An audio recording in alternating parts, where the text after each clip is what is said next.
Hi everyone, I've spoken about this before in a previous video, but I thought that it warranted doing another short video about this specific topic, as I lost this topic in a larger video previously. And that is simply that.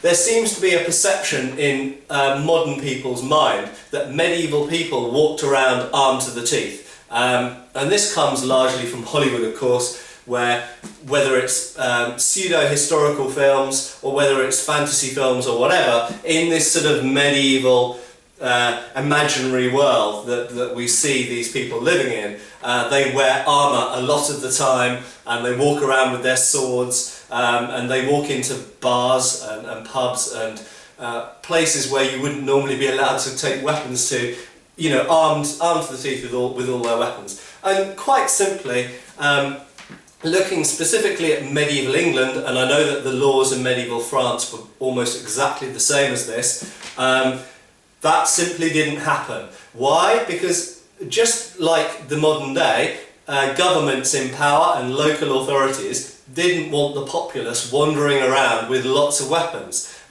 because, you know, people have tendencies to get into arguments or occasionally rise up against the local law enforcement, or have a few drinks on a Saturday night and get into a fight outside the pub. And you know, for all of these obvious reasons, they didn't want everybody walking around armed to the teeth with swords. And in actual fact, we do get a situation whereby lots of men walked around with swords by the 16th century, and this is the great age of duelling, of the rapier, the 16th and 17th century. But in the medieval period, people in cities in England and in France were actually less armed than they were later in the 16th, 17th century.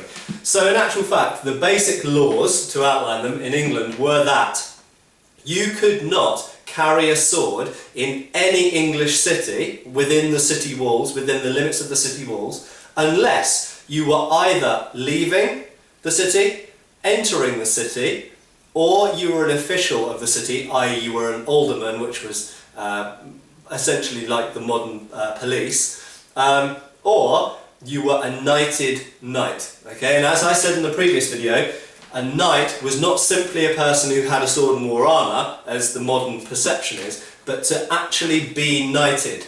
Okay? So that meant that sort of 90-something% of the population could not legally walk around with a sword unless they were leaving the city or entering the city. And in actual fact, some of the records from the 14th, 15th century, 13th, right the way from the late 13th century, right the way through to the middle of the 15th century, these laws were continually reissued, brought out again and again to enforce this.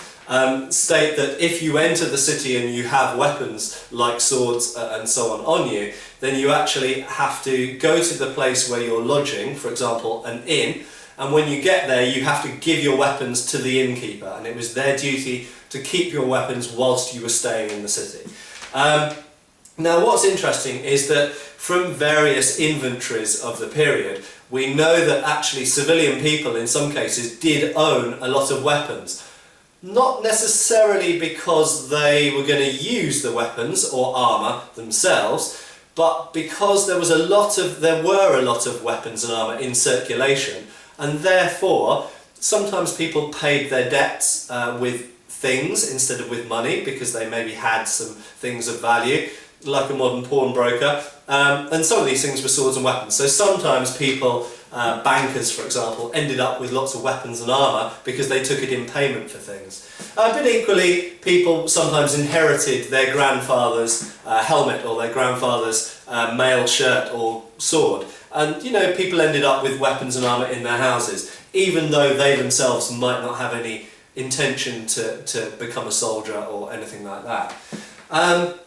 So really all I want to say at the end of the day is that medieval English and French people in particular, but also other parts of Europe, were not allowed to walk around in cities openly carrying swords. They were allowed to carry knives of like an eating knife variety, and they were allowed to carry certain types of knife and dagger, so long as they met certain size restrictions.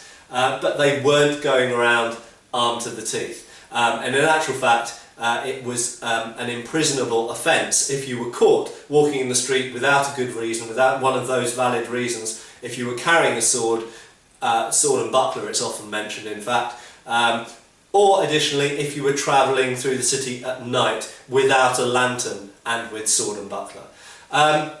The only thing I want to say to finish off as a sort of add-on to what I've said is that despite the fact it was illegal, the fact that that these rules were continually reissued tells us that people were breaking those rules, okay? Because otherwise, if everyone observes a law, you don't have to keep reissuing it again and again. So people did break the law sometimes, and not only that, but we actually have specific records of people breaking those rules, for example, because they were carrying a sword and buckler at night time without a lantern, and actually being put in prison for a certain number of days or fined a certain amount of money for it. So there you go, you couldn't walk around armed. Some people did, but they got punished for it if they did so. Or they ran away and didn't get caught. But it was a criminal act. Thank you.